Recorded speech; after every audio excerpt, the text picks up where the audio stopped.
Hey, hey, everybody. Welcome. Doesn't Melanie look so pretty in her blue? Your eyes are like, pow. Oh my gosh, thank you. Seriously, they're amazing. Well, everyone, today we're going to be talking about shiny object syndrome and how to overcome it in your business. It's going to be good. And Melanie and I are both two amazing people to talk about this because we both experience shiny object syndrome a lot. 100%. And we have had to overcome it in order to have any success in our businesses. So Yeah. this is going to be a really great discussion. I'm super excited to chat with you, Melanie. And I'd love to hear from you guys as you're starting to come into the audience. As you're starting to watch this, let me know in the comments kind of where you're at in your business, what stage you are in. Are you in that launching stage where you're kind of getting everything set up? Are you growing, really focusing on marketing, getting new clients? Or are you in the scaling phase where you're like, okay, how do I grow beyond myself? How do I maybe develop a team? All of that. I love hearing what phase of business you're in because it kind of helps us tailor the live stream. Also, I think that no matter what phase you're in, it's a new level of overcoming shiny object syndrome. So that's what we're going to talk about today. All right, let's do this. Melanie, why don't we start out with just you telling everybody a little bit about who you are, your experience in building your own business, and what you do here at the Virtual Savvy. Sure. Well, hi, everybody. For those of you that don't know me, my name is Melanie Fountain. I actually started as a student in the Savvy system, which is our signature course. And I started my virtual assistant business as a single mom in California, always working the 9 to 5. And so I just knew that there was more to life than the 9 to 5 life. And I Googled all the things work at home. And that's when I found virtual assisting. That's when I found Abby. And I just loved how relatable Abby was and how she wanted to be home with her kids. And so I signed up for the Savvy system. And within 5 months, I was able to quit my 9 to 5. And that was over 2 years ago now. And here I am as the Savvy system director with the Virtual Savvy, which I still have to pinch myself sometimes because I can't believe I'm working with the Virtual Savvy. And now I'm here talking to you. But trust me, I have all the experience with imposter syndrome, which we're going to talk about too, but shiny object syndrome. And I'm excited to chat with you all about that today. Yeah. And Melanie, our students love you. She does such an amazing job. I don't know if there's any Savvy System students watching, but Melanie is just such an incredible, not just cheerleader for our Savvy System students, but really has some amazing insight and helps our students find success. So I know that you guys are going to gain a lot from today's talk because she's pretty phenomenal. So let's just jump right in because there's a lot that we want to talk about. Melanie and I were talking even before we jumped on this live stream about like, oh, and this, and this, and this. And so I know this is going to be really good. And we want to leave probably a little bit of time at the end for some Q&A as well. But let this be interactive, guys. If you guys have your own experiences or stories or whatever, share it in the comments because we love hearing from you guys. But let's just go ahead and jump right in. So for anybody who hasn't heard this term before, what is shiny object syndrome? If you have your own definition, go ahead and pop it below in the comments. But Melanie, how would you define shiny object syndrome? I feel like I need to say it 10 times fast. Shiny object syndrome. Shiny object syndrome. SOS. Yes. Okay, so before I go into the actual definition, I want to share with you guys a story because it just happened this morning. And if you want to know an answer to anything, talk to your kids because they're amazing. But I was driving my daughter to school and I asked her, do you know what shiny object syndrome is? And so her and I were talking about it. And I said, really, it's a distraction from what your goal is. And so she said to me, and this really hit me in the gut. She told me, so it's like me asking you to play with me when you're working, I'm distracting you. And I said, and without even thinking about it, I said, no, honey, you are the goal. Everything else is a distraction. And that's really when it hit me that shiny object syndrome is really a distraction from anything that's keeping you away from achieving your goal. And entrepreneur.com describes it as the disease of distraction. And I mean, Abby and I, we're both entrepreneurs. So we know that this can be a good thing sometimes, right? Yeah, so we were talking about this a little bit earlier. Well, first, let me just say, like, that story like so resonates with me because I've had those moments where my kids are like, "Mom, like, why are you working right now?" And I'm like, "Oh my gosh, like you're right. Like I want my I mean, and there's times, trust me, and some of us have to work in front of our kids sometimes, and that's okay. And I think it's good for sometimes our kids to like learn this is mom's work time, this is playtime. But I've been working really hard on letting like my time with my kids be my time with my kids, and my time to work be my time to work, and not letting those two cross over too much, if at all possible. And so, but I love that definition because it's really like it's your goal, it's focusing on your goal, but your goal has to be fueled by your why. And so I think that, you know, obviously time with your daughter, the freedom and flexibility to take a beach trip when you want in the summer with your daughter or whatever it may be, right? Like to go to her school events and things like that. I know that is like your why, Melanie, and has been your why since day one. So that was just really like powerful to me. But yes, it's essentially, like you said, the disease of distraction. And so what we were talking about earlier, which I think is really good to preface before we jump into like, how do you overcome shiny object syndrome, is this idea that the idea that you get distracted. Like anybody in the comments, do you guys like suffer with this like a lot, right? Like I'm distracted by new ideas. Like, oh, what if I could do a podcast? And you start to like go down the podcast rabbit, and then you're like, no, I shouldn't do that right now. What if I, like weigh in on this Instagram strategy? And you've bought like hundreds of courses because you're like, ooh, let me try this and try this and try this and try this and try this. And the thing is, like, all of them could actually be good ideas, and maybe new businesses even. Like that's me. Like I have new business ideas all the time. Yeah. And something that I like to say to people is like, I want you to know that the fact that you have these ideas all the time, like some of us can get down on ourselves and be like, oh, like I'm so like, I don't finish what I start, and I have so many ideas, but I don't follow through, and blah, blah, blah, blah. But like realizing that you have so many ideas because you are a visionary. You have so many ideas because this is how you were created, is to have this brain, and not everyone has it. Like it is a gift that you have the kind of brain that can constantly and let me know if this resonates with you at all in the comments. Like you're the type of person that you walk into a business of any sort and you're like, they could do this better, this better, this better, this better. Like you see the holes, right? And that is what makes you an entrepreneur. So like the same thing that sometimes we think is a curse of like, oh, I have so many ideas and I don't finish up.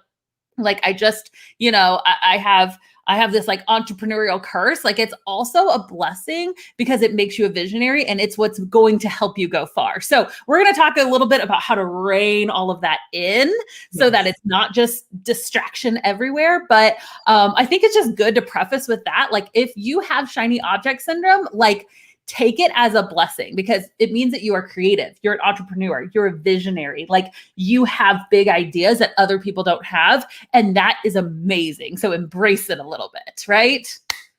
That's so, so good, Abby. And it's so true. It's not always a negative thing. The only time that it can be a negative thing is when you're letting it get in your way. Mm-hmm. And so, because sometimes it's that shiny object syndrome. You're right, Abby. It's hard to say. Shiny object, I know, right?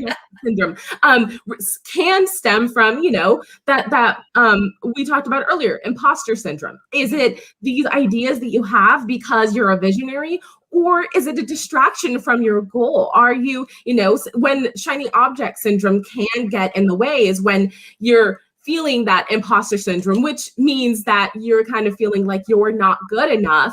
Are you trying to do all of these things almost to prove that right? Or do you have all of these ideas because you have the entrepreneurial mindset? And sometimes it can be both. Mm-hmm. And so it's keeping yourself in check. And I'll talk a little bit later about how to do that, but keeping yourself in check and funneling that. So I'm really excited to really dive into how to channel all of those ideas into actually achieving your goals. Yeah.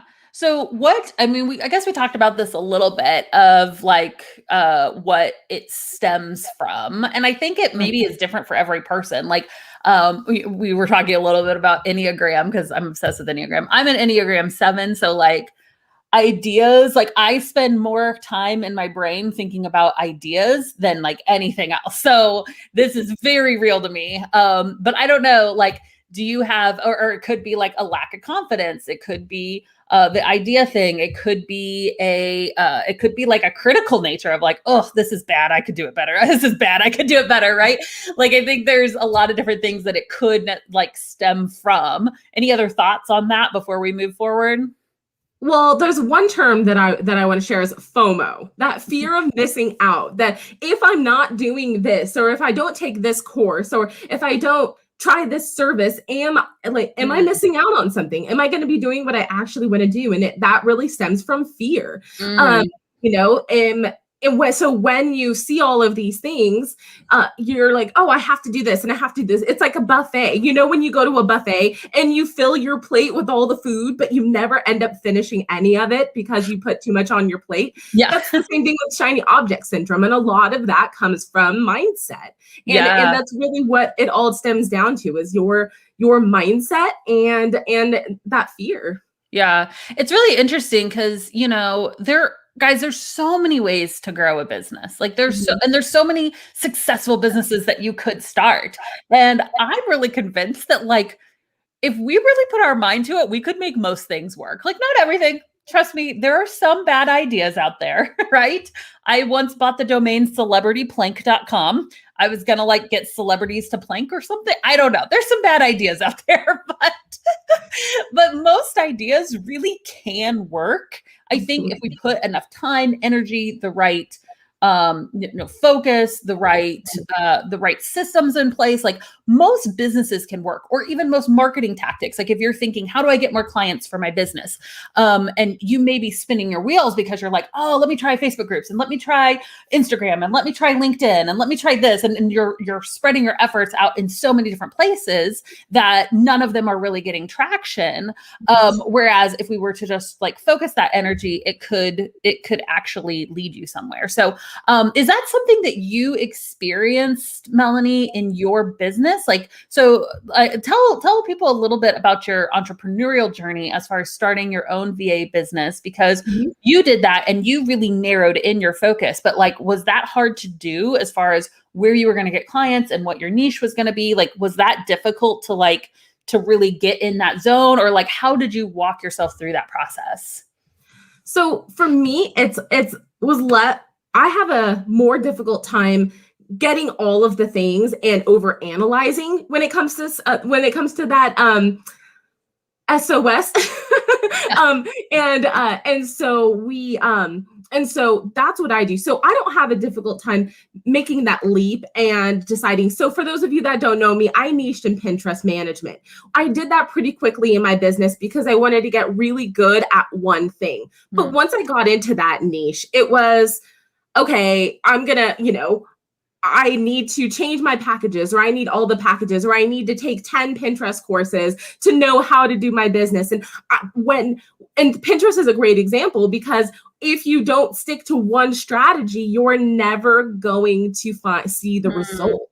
And so I found myself trying all of the things, doing all of the things, and wondering why I wasn't getting anywhere with my clients in my business. And then once I decided to create a plan and do one thing at a time, in that journey, that's when I found that I, was successful. But even right at the beginning of my business, it was, oh, my logo needs to be perfect. So I need I need to try out 3 different logos, or in my portfolio, looking at everybody's portfolios and that over analyzing and trying, creating different portfolios and feeling like everything needs to be perfect. So when you're doing the, maybe I need to go and take a course on that. But when that's the thing about, and so I'm just going to talk about the Savvy system for a second.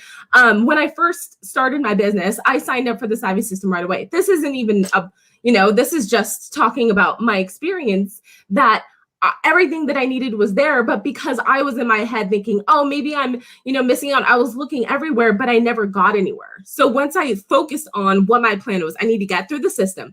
I need to follow the steps. I need to create a plan. That's when I found myself deciding, being able to niche, being able to get clients. And at the beginning, once I decided to stop trying to do all the things, I was able to move forward in my business. So good. Like, I think that is, I mean, we're going to start talking about like, how do you overcome shiny object syndrome? And I think that that is such a huge part of it, is just having a linear plan. And so that's why this is not a pitch for the Savvy System. Like, No. It's not even open right now. You can get on the wait list, thevirtualsavvy.com/waitlist. You can get on the wait list. It doesn't open for a long time, but it's just interesting because as we're talking about, like how to overcome, I think one of the best ways to overcome shiny object syndrome is just with a linear plan, right? Like your plan can't be, it's like, imagine, like you have like a giant whiteboard and you're like, okay, so I'm going to come up with my packages and I'm going to do this and I'm going to do that. I'm going to do this kind of marketing. I'm going to be on LinkedIn. Maybe I'll post on Instagram. And it's like this hodgepodge of all these different ideas. And I think that that's how a lot of us start our businesses, is we'll read like 1,000 blog posts and we'll watch like YouTube videos from a ton of different people, and they all have different strategies. And here's the thing, any of those strategies would probably work if you actually put your attention and focus into it. But because we're like all over the place doing a bunch of different things, we don't actually get any traction. And so that's why something like the Savvy System is so powerful, or any program that you choose to take, right? Like if it's just like, I'm just going to like put my blinders on and just do this thing, then it creates a linear plan, which will get you so much further. I feel like this is a good time to show my slide. Don't you? Yeah, absolutely. Okay. I have a really good slide for this. Give me 1 second, because I need to like pull it up. Okay. So this is from the book Essentialism. If you struggle with shiny object syndrome, with that entrepreneurial curse of doing all the things, I highly recommend this book. It's so, so good. Greg McKeown, I don't actually know how to say his name, but it's a really great book. So here's just a little snippet from it, okay? Essentialism is not about how to get more things done. It's about how to get the right things done. It doesn't mean just doing less for the sake of less either. It's about making the wisest possible investment of your time and energy in order to operate at our highest point of contribution by doing only what is essential. And this little graph, like literally, this has been burned in my brain since I read this probably like 3 or 4 years ago, is this image. And it makes so much sense. Like, we only have a certain amount of energy. You only have a certain amount of time. You only have a certain amount of energy, of focus, right? That you can put in every single day. Like, there is a limit to how much you can physically do. So if you are trying to put that energy into 10 different things, like, you're not going to get very far in any of those things. But what would happen if you took all of that focus and energy and time and really put it into one linear path, right? So I'm talking to the person who's trying to start 5 different businesses right now. I'm talking to the person that's trying to show up on 5 different social media channels right now, right? Like, we're getting up in your business today because this is me, right? Like, this has been like, it's that constant like struggle to be like, nope, focus, one linear path, because it is literally like, if somebody were to ask me the secret to success for an entrepreneur, this is probably like, I'm so passionate about this because I think that this has been, especially for an Enneagram 7, especially for a visionary, I feel like this has been one of the things that has helped me be like, okay, I'm going to put a goal in front of me. I'm going to put my why in front of me, and I'm going to go after that and let everything else, if it doesn't directly help me get to that point without other, if it's the fastest way to get to that goal, that's what I'm going to pursue and just do one linear thing at a time. So I totally agree. And even with our students and people here inside of this group, I see, I'm going to be a Pinterest manager, but then tomorrow Dubsado looks pretty good. And then the next day, the Instagram looks pretty good. And if you don't pick one thing and stick to it consistently until you can't anymore, you're never going to know, and you're never going to make that work for you. Become, work towards that next goal. What is your very next goal? You always want to have your why in mind. And so I'm not going to get too far ahead of myself. I'm actually going to pause there because this is important. I know we're getting into the steps. It's so good. We want to talk about it. Yep. And I see you guys like in the comments, like this is good stuff. Like I suffer from major distractions from ideas and plans and new things I should try. Like if you get nothing else from this, know like you are not alone. Like you are in very good company. And it's that creativity can be just like kind of zeroed in on one thing. So let's talk a little bit about like how can you actually overcome it? Because I know that you have some tips. And I think I don't know if this is one of your tips. So let me I'll say this and ask this question. I think that a lot of people have exactly what you were talking about earlier, that FOMO, the fear of missing out, is just essentially like, well, what if I take all my energy and effort and I put it into one thing? Like, what if it's the wrong thing? Like, what if I choose the wrong path to go down, right? Like, that's a very real fear, I think. Absolutely. And some of us have invested time or money into like a program or a course or a business that didn't really pan out. So that's something that we can talk about too. But I don't know if you want to jump into that or your 5 tips, or if that goes in line with your tips at all. I just wanted to throw that out because I feel like that's going to like zing somebody and be like, yes, that's me. Absolutely. Well, the first thing that I want to say is that you can always pivot, is that you can always shift. Your goal, your end goal may stay the same, but you're going to be, it's not even you're going to make many shifts as you go.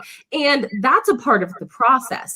It's when you make too many shifts at one time is when you start to see that shiny object syndrome. So making shifts in alignment with your goal. So, that fear of missing out is, what I want to, I have a couple questions that I ask myself to keep myself in check, because I have to do this on the regular still. It looks different than at the beginning of my business, but I still have to keep myself in check.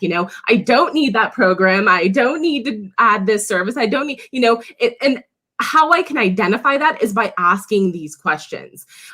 Is this going to hold me back from my goal? Or is this going to propel me forward towards it? Do I already have something that I'm working on?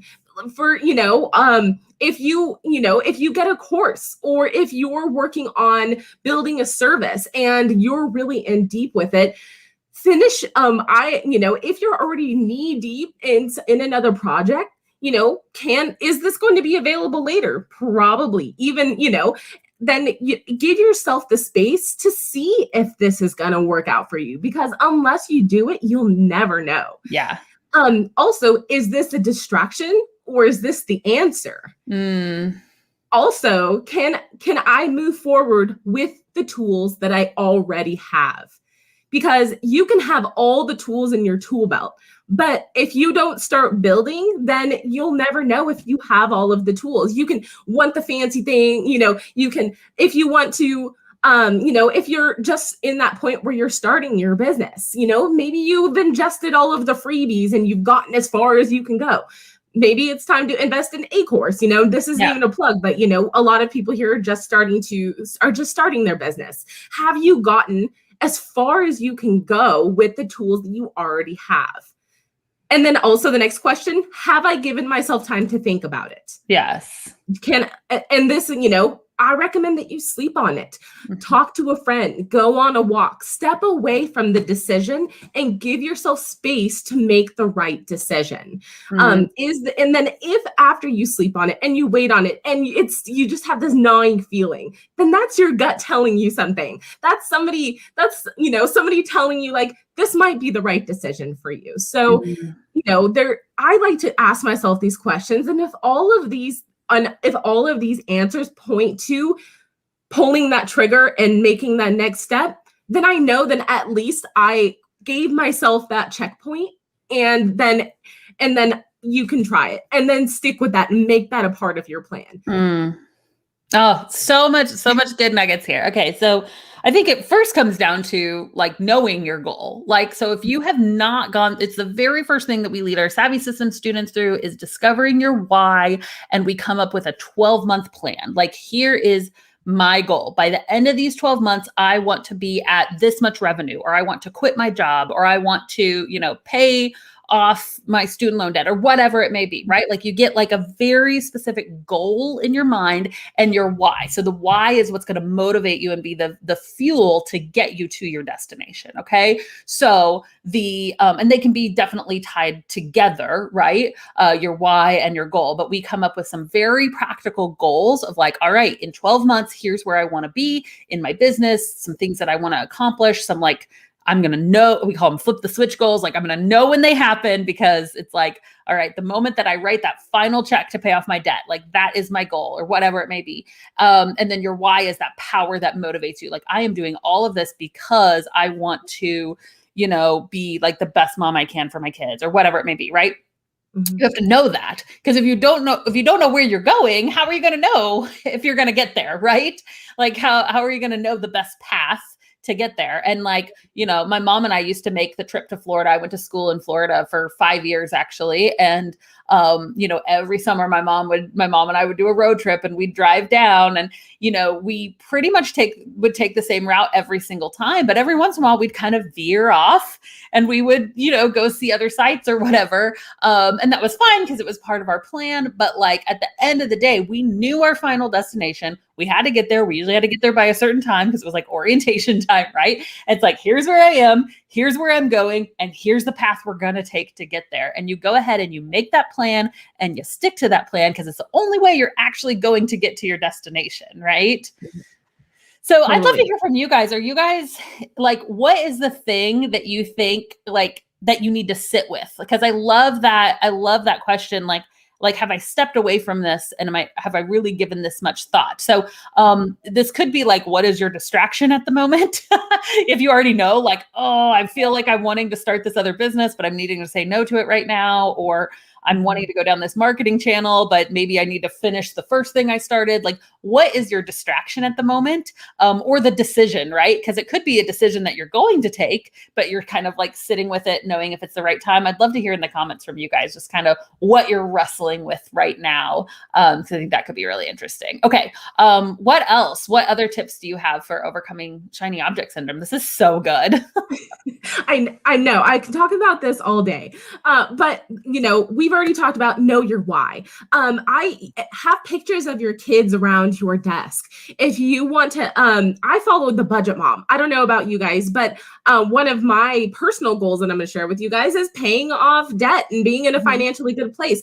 Have like a debt tracker that you color in that goal. Have a visual representation of what your goal is, a vision board. Have that nearby somewhere you are all of the time, so that when you're making those decisions, you can be constantly reminded of that why. It could even be personal, like you really want to pay, you really want to buy a house, but ooh, that trip looks really good. Maybe go through the questions. You're like, okay, I need to take this trip, or is this going to take away from what my goal is? Think about those things. That checkpoint, ask yourself those questions. And then I really just, encourage you to stick to one thing until you can't anymore. And that's one of those questions. Have I already utilized all of the tools and resources that I already have with me? If you're at the point you can't anymore, then it might be time to, take that next step and pull that trigger. Create your plan. You know what your why is and what your goal is. So what's the next thing that you need to do before you get to that goal? And I love backwards planning. Like, if my goal is to have a 5-figure VA business, what do I need to do before that? Okay, well, I need to probably have this many clients. And then before that, well, in order to get those clients, I need to have this, I need to have this plan, but I don't even know how to create that plan. So then, what resources do I need in order to know what the plan is? And so think about what, going backwards until where you are now. And then keep and as entrepreneurs and visionaries, like Abby said, we have ideas. We have really great ideas. There's amazing courses. There's amazing resources. keep a place for those ideas. Yes. Journal, brain dump, keep, I love ClickUp, have a ClickUp list of all, or Trello, or even just a notepad of all of the ideas you have, of the courses you want to take, the books you want to read. Have a place where that lives, because those ideas and those dreams and goals are valuable. And then the last one is just to make those things a part of the plan. Revisit them later. If you have that FOMO and that fear of missing out, that doesn't mean that you can't visit those ideas at a later time. Yep. Just maybe right now isn't the best time. So keep a place where those ideas and dreams live. Maybe make them a part of your vision board and have them nearby. Yeah. And if right now you can't make a financial investment that you want to make, then make that a part of the plan. But don't feel that you have to do everything right now, because when you try to do all of the things, you end up really doing none of them. So good. So, I hope you guys are catching all of these nuggets, because it's so good. I have, so that's exactly what I do. Anybody on my team can actually go look at it, steal my business ideas. I don't care. I have too many. I can't, there's no way I will do all of these in a lifetime. So it's like, I have a list, and it literally just says other business ideas. And, some of them I've gone as far as like, I bought a domain, because I'm a domain hoarder. But I will like buy the domain. I'll put it in my other ideas. I'll get it all out. Sometimes I just wake up with ideas and I'm like, oh my gosh, and I put it all out, and I'm like, well, now it's there for when I'm ready for it, right? But literally, like I have like local business ideas. I have like I want to build like an apartment complex somewhere. I'm not going to do any of this right now. And I may never do it. And it's so funny because I keep looking at I've literally just pulled up my list of ideas. There's 15 on this list right now. And some of them are just like domains that I've purchased too. And it's so funny looking through that, because like just at the frame of mind I'm at right now. Because if you guys don't know, like I am launching something new, and it is something I've been saying no to for like 3 years. And finally I'm like, oh, I can say yes to this now. And it's so exciting. And it's all this years of building up to, and it's finally time to say yes. Like I finally have this release of like, I have enough time. I have enough capacity that I can say yes to another thing now. And it's so exciting, but it's only because my first thing is going and running to the point where like, I don't have to like be as hands-on in it, right? And so it's like, I can do a second thing now. It's finally time, right? And as I get better at delegating and better at building a team and better at doing those things, hopefully I'll be able to do those things faster, and then I'll be able to do some of my other business ideas. But I think that if I would have pursued all 15 of these businesses at the same time, just like that chart we showed earlier, none of them would have gotten very far. But because it was like, nope, I'm just going to stick to this one thing. I'm going to go for it. I think that's helped. But I love having the space to just dump it. I know that I heard Pat Flynn at a conference once talk about, so if you guys don't know Pat Flynn, like he has this awesome podcast. He has a course on podcasting. He's just kind of one of like the more famous people in the online entrepreneurial space. And he, a few years ago, started a product, and it was called SwitchPod. And it was like a totally new type of business that he had ever done, right? And so he did a presentation about his journey of starting this new thing. And I got a chance to just talk to him one-on-one afterwards. And I was like, okay, so tell me this, like, how did you know that it was time to like focus on another project, and like where did you build in time? Like how did you balance that, like not getting distracted by something when this is the thing that makes you the most money, like but you had this other idea? How did you do that? And he told me, he was like, well, first of all, like I made sure that the thing that was running, so like his main business, that it could run without me, like if I took a few hours away, it wasn't going to impact that business. Because again, like don't take hours away from the thing that is like making your money, providing for your family, whatever. Right. And then what he would do, he's like, I just started making Fridays, because he had the capacity to do it. I started making Fridays my day where I worked on something else, and I was like, that's really interesting. And so some of you guys might be at a point where you're like, man, I wanted to make $3,000 a month for my business, and like, I'm there, or I'm really close to there. And like I have this other idea and maybe I do want to pursue this other thing now. And you feel like, oh, okay, maybe I could do a secondary thing now that I've reached my initial goal with the first thing. So it's like, it's okay to do that, but do it in a way that you carve out the capacity where it's not going to impact the first thing is kind of my advice for that.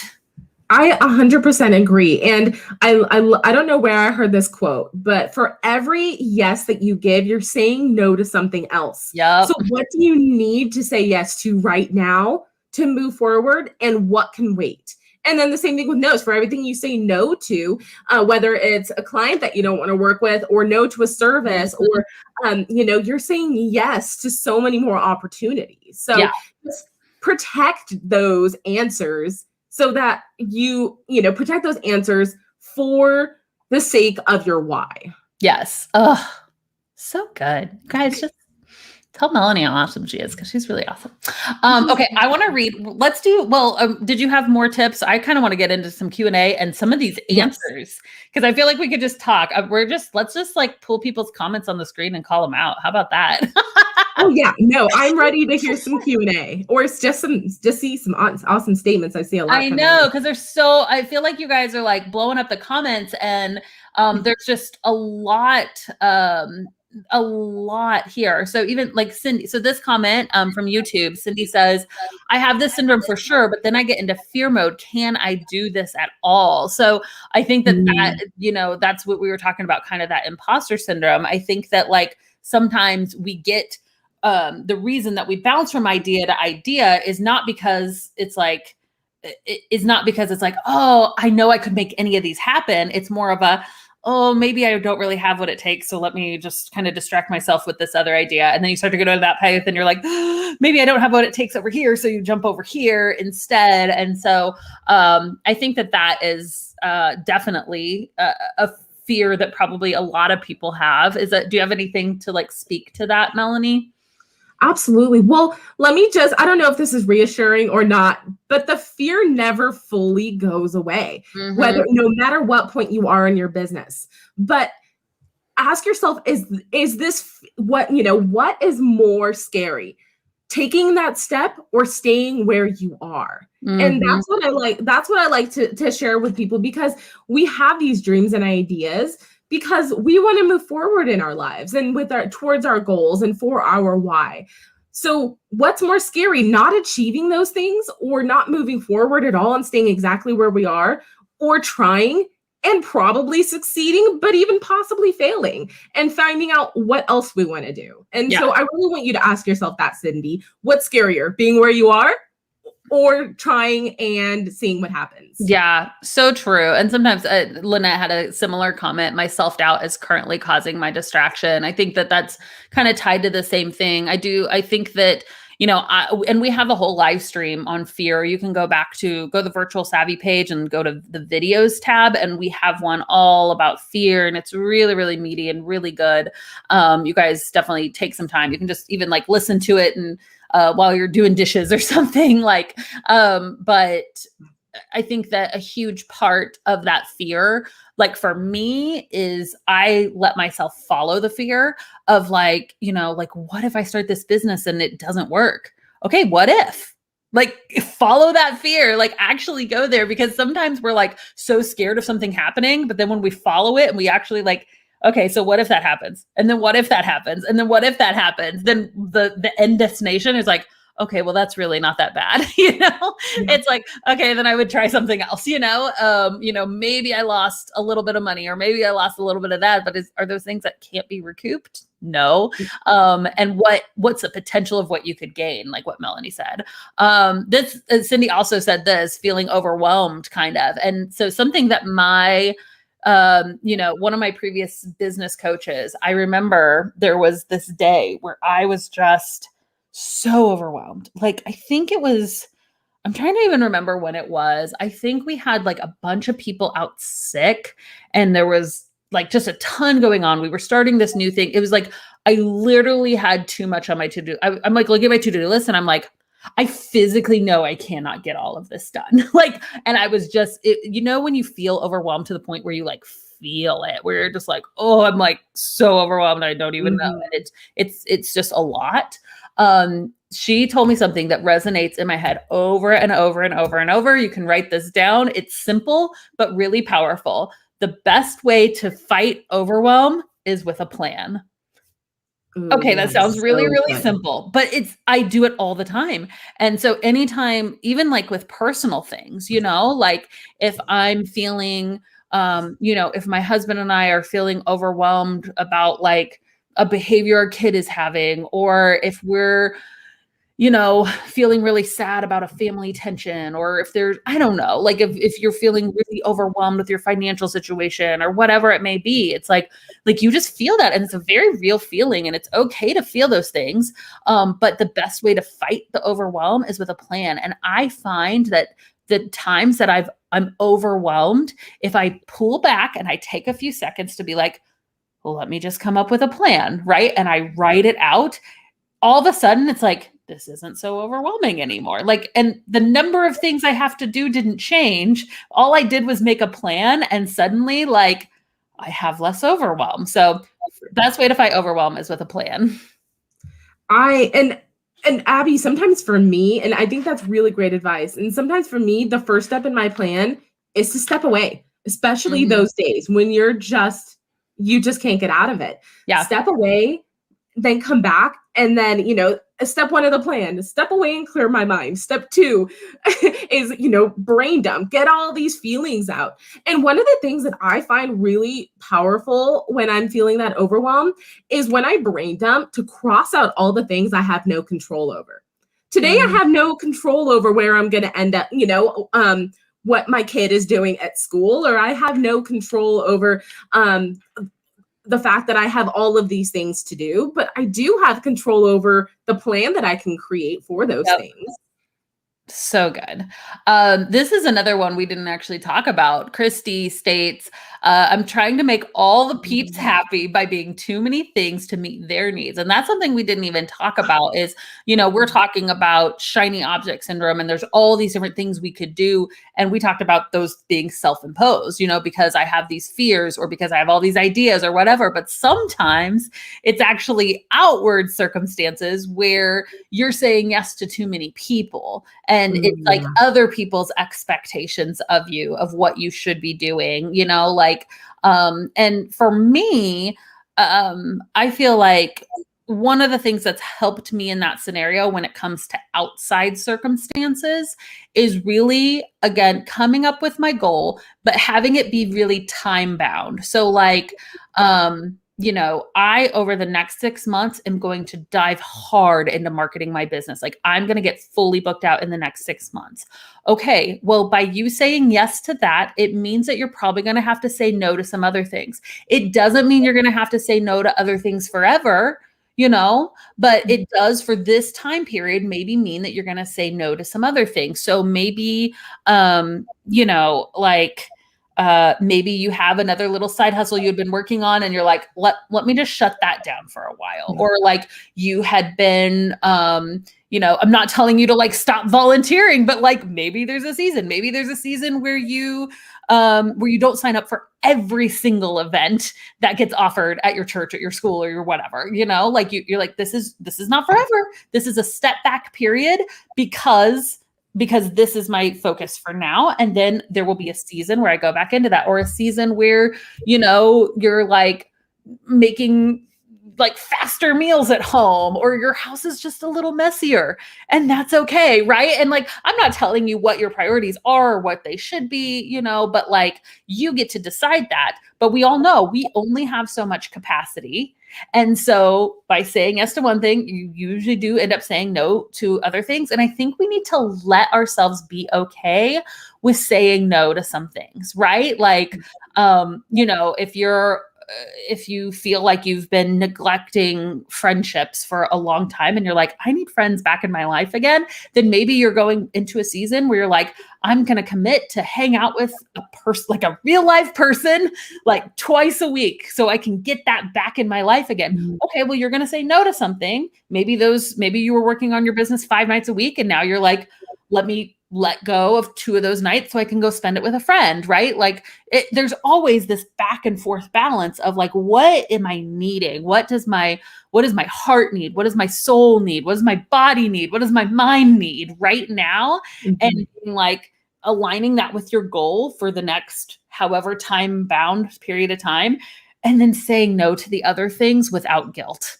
I think that I don't know, when it comes to outward circumstances, that's like what helps me the most. Well, and I'm a 2 wings 3, and I always say with a sprinkle of 7 in there. I'm a people pleaser. I'm a carer and a nurturer, and I always want to take care of all the people. So I totally get it, Christy. But I find that when I give too much of myself to other people, I'm not being my best self. And so, they say you can't pour from an empty cup. You have to pour into your cup, or put your mask on first on the airplane and save yourself first. So like Abby said, and like we talked about earlier, protect those answers, those yeses and those nos, so that you can show up as your best self to the people that also respect those boundaries. Because let's face it, there's going to be people in your life and clients in your life that don't. So it's okay to say no to those people and make room for the people that you actually can please, because we can't please everybody. Nope. There's some things, like it never stops being difficult, especially for people pleasers. Right here. Self-proclaimed people pleaser.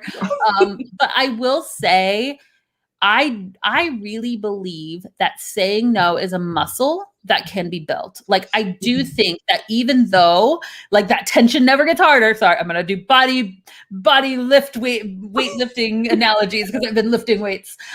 So even though like it doesn't get, even though it still is difficult, I do think that it is a muscle that can be flexed and can be built and can be made stronger, saying no. And I do think it gets easier. I don't think it ever gets easy, but I do think that it gets easier once you get in the practice of saying no. I do think it gets easier. So it kind of, it starts with a single step. You gotta say no for the first time, and then keep going.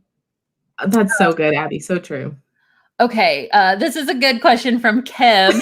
How do I stop procrastinating? Online courses are my addiction. Oh my gosh, Kim, so addicted to online courses. Oh yes, so much. So I think. Oh, sorry. I'm just talking a lot. I'm in like a real talking mood. You go first, Melanie. No, I'm right there with you, Kim. And I think going through those questions that we talked about, is this going to hold me back? Is this a distraction?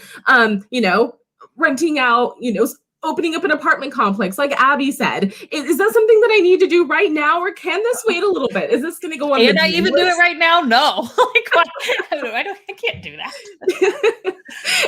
But is this going to help propel me forward? Is this going to help me achieve my next goal? Is this, keeping yourself in check for those online courses? Because as entrepreneurs, we want to know all the things. We want to know the newest marketing strategies. We want to know how to get the clients right now, all the things. But when you try to learn all the courses, who else has probably 5 or 10 unfinished courses? Yes, exactly. and it's, what am I doing right now that I need to finish up on in order to move to this thing? And again, grab that link to that course that you want to take and put it in a ClickUp list or a Trello board, or, just save that somewhere. So your prize for finishing this course is that you can purchase this next course. And then maybe by then you might decide, oh, I still really want to take this course, or maybe I'm going to try something else. Yeah. So good. I think, kind of what you hit on earlier, Melanie, was number one, like, have you finished the last thing you started? Before you buy a new one, have you finished the last one? And maybe it's like you got in and you decide, like, I think it's okay to, sometimes you'll go into a course and you'll get, halfway through and you make the decision. And that's the difference, I think, is like decision versus impulse, but you like make the decision. I'm going to choose not to do this. I'm going to choose to go a different path, and that's okay. And I've definitely done that before. Or like actually, now that I've purchased this course and I'm this far in, I realize this is not for now. I'm going to save it because I get lifetime access or whatever. And he's like, I'm going to pick this back up when it's the right time, which I think will probably be, 6 months from now or whatever. And I think that that is okay to make those decisions sometimes. And then if you start another one, that might be okay too. But again, it needs to be an active decision instead of an impulse. And then I think the other thing, so like, did you fully finish the last thing that you wanted to finish that was going to help you get to your goal, as far as a course goes or something? And then, I don't know, I'm a huge fan of time blocking. So, I have a course that I'm going through right now, and because I'm always going through a course, right? And so like I just actively block off time in my calendar that like this is my learning time, right? Like this is my time for intake, and then I can look at my whole week and be like, okay, like I took 2 hours to learn something once a week from whatever course, and then I have this much time for marketing, this much time for getting stuff done, this time, if you look at it in the grand scheme of things, you're like, oh, this actually makes sense, but if it's, the procrastinating, I get it. Good. I love that good term. We need that in the VA Savvy dictionary. Yep. Procrastinating. Okay, let's see. Yeah, Chrissy says, I just learned a new word for what I do. I just need another word to add for starting but not finishing. Unfinished learning. Yes. Yes. So Implement some of the things you learned. And I think so much of this is personality too. Like we're big Enneagram fans, and there's people who are more keen toward some of us are more keen to like creating. Like, so I will get in my head, like, I bought the other day, I'll like show you in my office. I bought this giant whiteboard that just like, and it's like the most exciting, like you give me a whiteboard and like an hour, and that is my happy place. Like I can create and I can dream and I can envision and I can make lists and all this stuff. And like, literally it's called white space, and it's amazing for a visionary. But some of us are researchers, right? Like some of us are like I want to research and I want to dig in and find out and I want to learn everything there is to know about this certain thing. And so if you are a visionary, like carve out time for white space. If you are a researcher, carve out time for research. Like it's okay to do the things that, you're naturally inclined to do. Just make sure that you're also, have I also carved out time to actually implement some of the things that I was visioneering or that I was learning about or whatever it may be.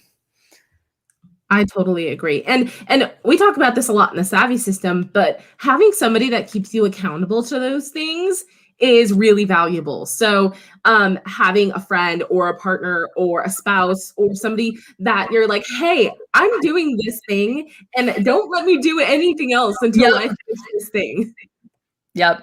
So good. I think goals along the way too are really, really helpful. Like that's, we've like been on kind of like a fitness journey this year, and like we have different goals along the way, and they help keep us like going to the next phase, and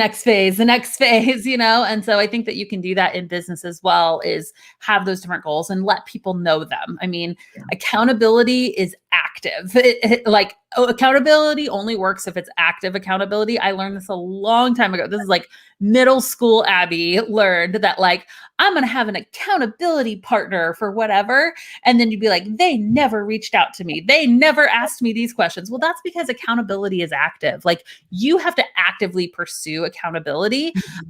And you can't expect somebody to just be like, ragging on you all the time, unless if you're like paying a coach or something to like, you're paying somebody to be on your back all the time. Some people will do it and that they'll just do it out of the kindness of their own heart, or you guys can do that actively. But most of the time I have found that like accountability is this, like, I'm going to offer myself up to somebody and say, hey, don't just hold me accountable. I'm going to come to you on this regular basis to hold myself accountable. So I think that can help a lot too. I agree. Oh my, Alicia says my season right now is lots of PB&Js for dinner. I think PB&J for dinner is a great season. Moms are happy, kids are happy. Always You good. got some protein, you got your carbs, fats, you're good. You got everything in a PBJ you need. I'm right. Maybe not I'm vegetables. right there with you. We started a little chore chart, and it's like it actually goes along with this. We bought these chore charts for Christmas for my kids. Okay, we have started these chore charts probably 15 different times. I don't even know if there's been 15 weeks since Christmas, maybe not, but we have started these chore charts and we've never made it through an entire week. So it's like it lists all the things like my kids are supposed to do, and then there's Sunday, Monday, Tuesday, Wednesday, Thursday, Friday, Saturday. So they get like a star next to each one of the things if they do it. And I realized, like, we would start it so many times. And we'd make it to like Tuesday or Wednesday, and then we just like would forget about it, or we wouldn't do the things or whatever. And I realized that the problem is that on this chore chart, there's spots for like 10 different things. And we just filled it up every single time. We filled it up. And so like to try to get your 5 and 7-year-old to do 10 things, I can't hold myself to do 10 things in a day. Like, so to try to get my 5 and 7-year-old to do 10 things in a day, it was exhausting. So I was like, you know what I'm going to do? We're going to break this down to 4 things. So our chore chart now that our kids has 4 things on it. And if I'm being honest, 2 of them were things that we were already doing. Okay.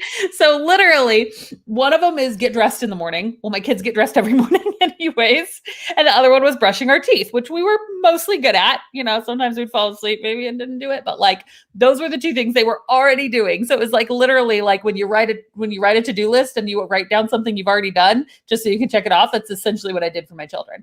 So then the other 2 things that we added is that we were going to read a book every night. These aren't actually chores. I don't know what you call it, but we're whatever. That's what we're doing. It was to read a book every night and to what's the 4th? Oh, to eat a vegetable every day. Okay. So we just made it, guys. I want you to celebrate with me. We just made it through a whole week, 7 straight days where my kids did all 4 of those things every single day. And they were so proud of themselves. And we had to give them $1 if they made it through the whole week and like did all the things. I actually gave them $2 because I was so proud of them. And now like we do karate class, so they're going to get a little responsibility badge for doing this. Like they're so proud of themselves. And it was literally like the key to my kids' success was just doing less. Like we just needed to expect a little less so that they could actually accomplish something. And it was like revolutionary for me. I'm like, this is amazing. And now we're going to do this for a couple weeks, right? And then we may end up switching out one of those habits that we already have, like the getting dressed every morning. Maybe we'll switch that out with a new habit, or maybe we'll whatever. But I don't know. It's been really cool to like watch my kids be proud that they accomplished something, just because it was like, instead of trying to change everything, instead of trying to do 10 different things that we've never done before, what if I just like did 1 thing that we've never done, or 2 things that we've never done before? So yeah, I love that journey. And then just this, I love that, setting those little goals, and even for yourself, celebrate. Like, okay, if I get my portfolio done today, I'm going to go buy myself a coffee because I worked really hard on that and I deserve it. And just keeping it really, really simple. Yep. So true. Start with habits, start with the things that you're already doing well, and then celebrate that you did those things and then just add something new. Yes, exactly. Awesome.